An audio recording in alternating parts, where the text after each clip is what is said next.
Vote by Eileen Cristillo. Suppose your town is about to choose a new mayor. How will you do it? You'll vote.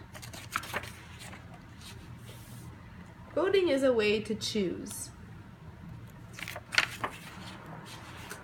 You can vote for favorite books, movie stars, candy bars, or even puppies. If someone wants to be elected mayor, she needs to convince as many people as possible to vote for her. Many people just don't vote. Why not? Maybe they think their vote is like a little drop of water in an enormous ocean. Their vote is only one out of many, many votes. But sometimes the winner of an election is decided by just a few votes. Who decided who could vote? When this country began, the Founding Fathers wrote a constitution. It said how we would govern ourselves. It said people should vote, but it didn't say who could vote. That was left to each state to decide, and that was a problem. Angry people protested. They wrote letters, they held rallies and made speeches. They marched, were arrested, and went on hunger strikes. Some were killed trying to claim their right to vote, but it took many years, 4 amendments to the Constitution, and several new laws before all citizens 18 years or older were allowed to vote. If you want to vote, you need to register. Where? At your town office. Or you can download a registration form from the internet. Or you might even find a booth set up at a shopping mall or at a political rally. Do you want to join a political party?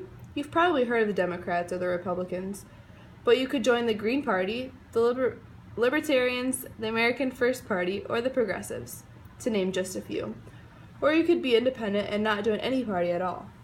Before you vote, you'll need to find out about the different candidates. How? Read newspapers, watch TV news, listen to the radio, or surf the internet. Do you agree with their ideas? You might have a chance to hear the candidates debate. You might even be able to ask questions. Before an election, everyone tries to guess who will win. Pollsters ask some of the voters whom they're planning to vote for. Then they estimate who will be the winner. But voters can change their minds. How can you help your candidate win?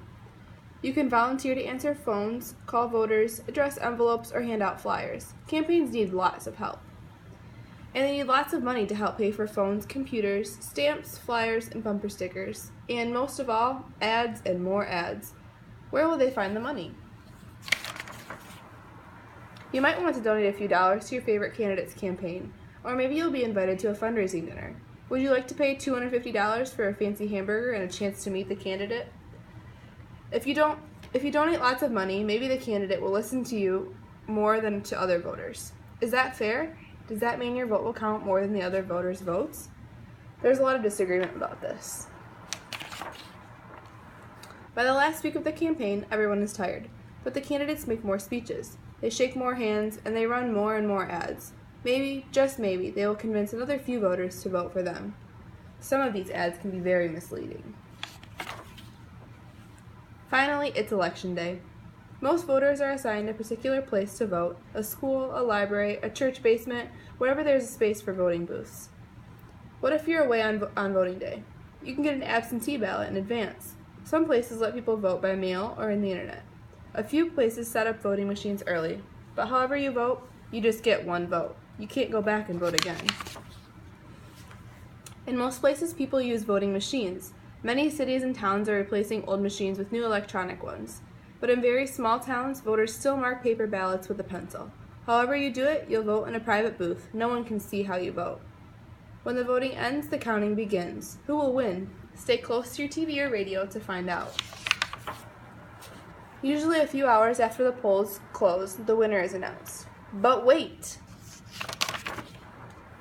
What if the election is won by only a few votes? The candidate who lost can ask the votes to be counted again. Then it could take a few days or longer to carefully recount the ballots and find out who really won. At last, the election is decided. In the end, someone does win, and someone does lose. You aren't happy? You wish the other candidate had won? Well, remember, the mayor works for everyone, even the people who didn't vote for her. She'll need to listen to all the voters.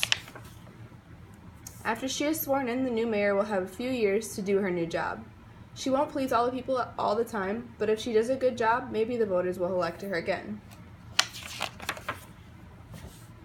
The end.